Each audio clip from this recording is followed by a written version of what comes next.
The strobe lights blurred the faces around me, a mixture of sweat and cheap thrills. The music thrummed in my chest, a relentless counterpoint to the pounding of my heart. Clubs weren't usually my scene, but my friend, Jason, had insisted it was his birthday bash and I couldn't be a party pooper. Looking back, maybe that's where I went wrong. Jason, bless his soul, had a tendency to gravitate towards the shady corners of life. This club, tucked away in a forgotten part of town, reeked of desperation and danger. Still, I let him drag me in. The birthday boy deserves a good time, right? The drinks were flowing freely, a dangerous mix of colors and unknown origins. I nursed mine, a cheap beer, keeping a wary eye on it. But somewhere in the crush of bodies and the deafening music, I must have let my guard down. The next thing I remember is a kaleidoscope of blurry faces dissolving into swirling darkness. I tried stumbling through the crowd towards the bathrooms to splash my face with water, but before I could make it, the entire room went dark and I blacked out. Panic jolted me awake. I was cold, a bone-chilling cold that seeped into my very core. Disoriented, I tried to sit up, only to find that I was in my underwear and one hand cuffed to the metal rail running along the rim of a bathtub. Not just any bathtub, but a large, claw-footed monstrosity filled to the brim with ice. A wave of nausea washed over me as I registered the situation. Panic turned to primal fear as I reached down, feeling for my kidneys, a morbid echo of a twisted urban legend I'd once heard. Relief flooded me, they were still there. But the terror lingered, a cold sweat slicking my skin. I focused on the cuff. The metal handcuffs were tight, but luckily not digging into my wrist. With my other hand, I tried prying my hand out of the cuff. Ignoring the searing pain, I twisted my hand, wrenching it back and forth, but it was of no use. I knew what I had to do. With a surge of adrenaline, I used my other hand and dislocated my thumb. A pain shot through my entire body accompanied with relief. I looked around the room. The walls were dirty and full of mold. There weren't any windows or other light sources to help me figure out where I was. The bathroom door, once pristine white, was now brown and dirty and sported a jagged tear along the edge, clearly forced open recently. My heart hammered against my ribs. I inched out of the icy water, wincing at the sting of the cold air on my wet skin. Ignoring the pain throbbing in my hand, I walked slowly towards the door, feeling like I had been hit by a ton of bricks. I turned the doorknob and pushed it open. The house was dark and silent, an oppressive quiet that seemed to press in on me. It looked abandoned. Furniture shrouded in dust sheets, cobwebs hanging from decorations. The only sound was the erratic thump of my own heart. Following a sliver of light, I stumbled into what seemed to be the living room. The only furniture was a single, dusty couch and a rickety ladder propped up against a boarded-up window. Then, from the distance, came the faint sound of a car approaching. Hope flared, a fragile spark in the suffocating darkness. Then again, it could be my captor returning from God knows where. I scrambled behind the couch, the worn fabric offering scant comfort. The car pulled up outside, the engine cutting out with a final sputter. The front door creaked open, and I held my breath. A man stepped inside. He was tall and broad-shouldered, his face obscured by shadow. He carried a load of things. Towels, bags of ice, a pair of metal tongs, a cooler box, and something glinting in the dim light. A sickle. The blood drained from my face. My mind screamed, a silent plea trapped in my throat. He moved with a chilling purposefulness, heading straight for the bathroom. This was my chance. He paused at the bathroom door, the metallic scrape echoing once more as he forced it open further. In that split second, I lunged out from behind the couch, a primal scream tearing from my throat. Adrenaline propelled me forward, a desperate gamble for survival. The man whirled around, his eyes widening in shock. The look on his face, a mixture of surprise and something darker, chilled me to the bone. He dropped the items he was holding, the clatter momentarily drowning out the pounding in my ears. Without a second thought, I bolted for the front door. I could hear him scrambling after me, his heavy footsteps echoing on the bare floorboards. But then, as luck would have it, he tripped over the very things he dropped. The sound of metal clanging on the floor filled the room, giving me a precious split second. I lunged forward, throwing all my weight against the door. It creaked open a fraction, just enough for me to squeeze through. I didn't stop running until I reached the main road, my lungs burning, legs screaming in protest. Finally, a car appeared in the distance, its headlights cutting through the darkness. I flagged it down, my voice hoarse from screaming. The woman behind the wheel, startled but kind, let me in and called the police. They arrived minutes later, sirens wailing, and found the house just as I described it. The bathtub full of ice had now turned to water, the handcuffs still strapped to the metal rail of the bathtub. But there was no sign of the man. The police confirmed the house was abandoned, with no record of ownership. I spent the next few days in the hospital, recovering from the ordeal. The police never caught the man, and the house on the forgotten street remained a mystery. But one thing was certain. I had cheated death that night. The experience left an indelible mark on me. It was a brutal reminder of the darkness that could lurk beneath the surface, a stark contrast to the vibrant world I usually inhabited. Now, the clinking of ice cubes in a glass sends a shiver down my spine, and the thought of a cheap beer in a dubious club makes my stomach churn. But I'm alive. And that, I realized, was all that truly mattered. Hey guys.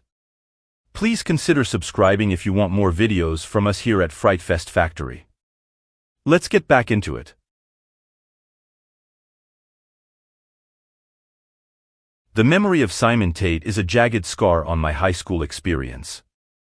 Simon wasn't a bully, nor was he a class clown. He was invisible to everyone around him, a silent tremor in the background of our otherwise vibrant teenage world.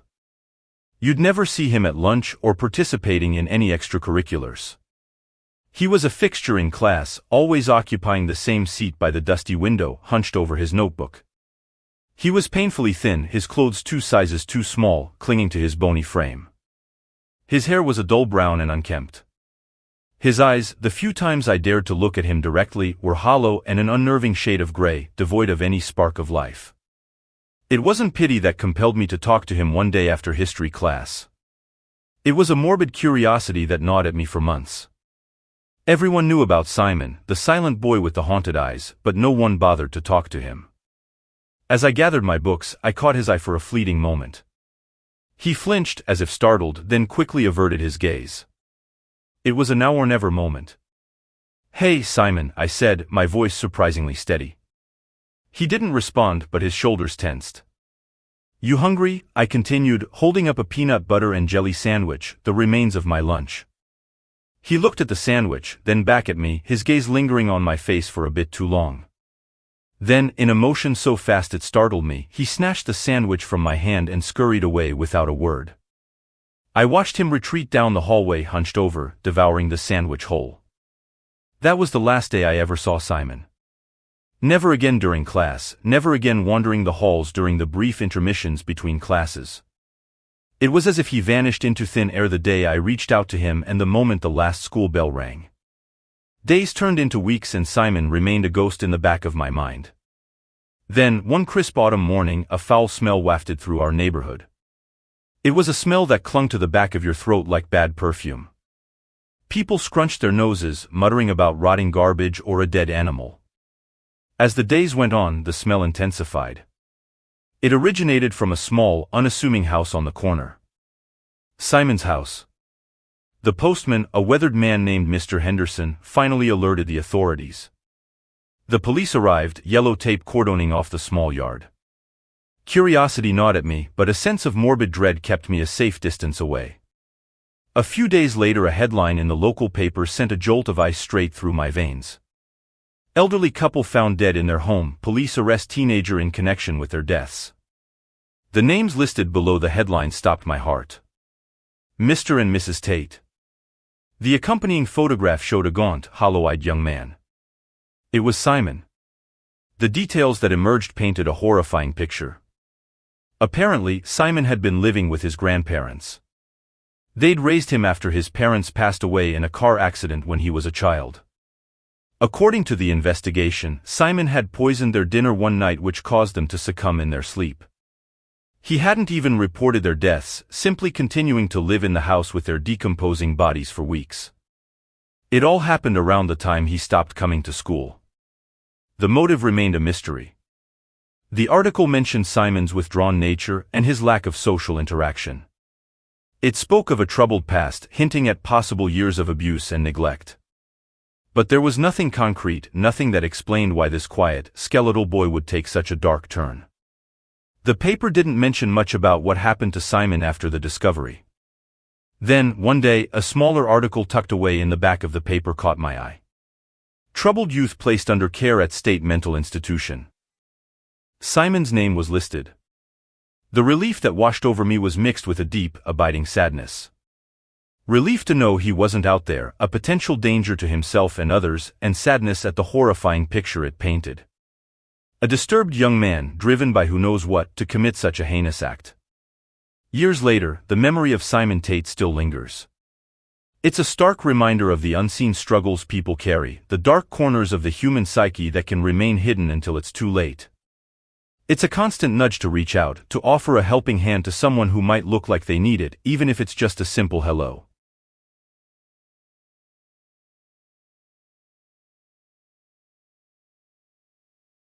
The highway stretched out before me like a tired sigh, the yellow lines blurring with fatigue. I pulled into the Sunset Motel, its neon sign flickering like a dying firefly. It wasn't the Ritz, but with a storm brewing and exhaustion gnawing at my bones, any port in a storm would do. The musty smell of old carpet and air freshener greeted me at the peeling counter. An overweight older man with dark eyes that darted around too much checked me in. "Room 13, he rasped, handing me a key with a shark-toothed grin. "Just down the hall, can't miss it." I took the keys and began searching for my room. I found it right down the hall just like the manager pointed out. Room 13 was a cramped shoebox with a flickering fluorescent light and a bedspread that seemed to have questionable decisions made on it by previous guests.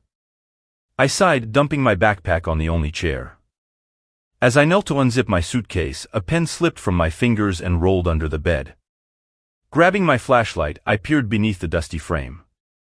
My eye caught a red stain on the deeper end of the carpet under the bed. My stomach lurched. Was it paint? Maybe wine? Or something else?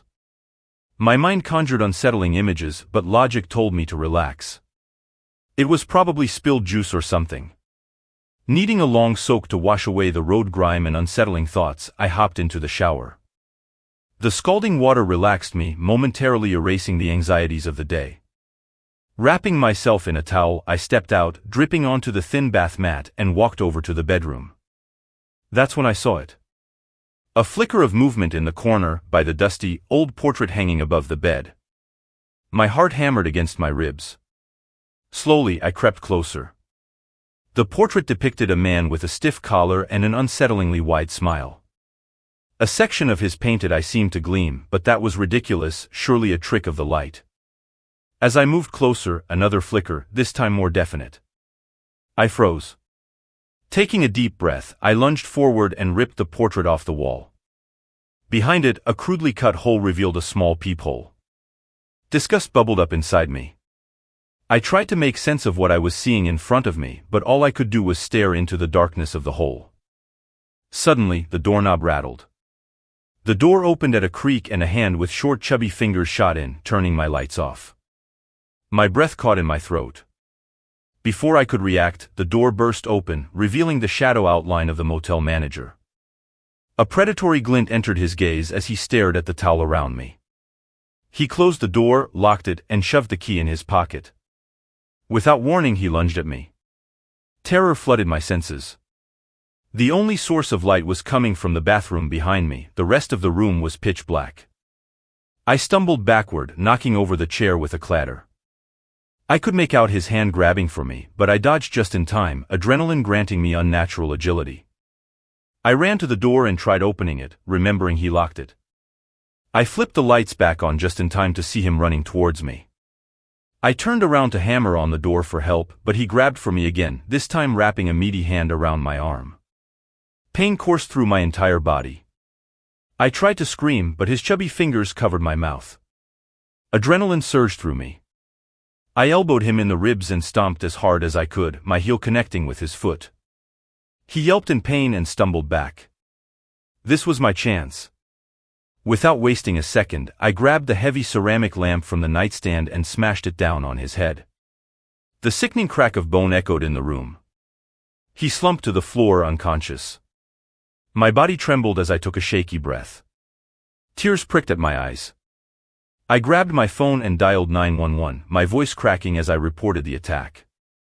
With trembling hands, I took the key out of his pocket. Minutes crawled by like hours. Finally, the sound of sirens pierced the night.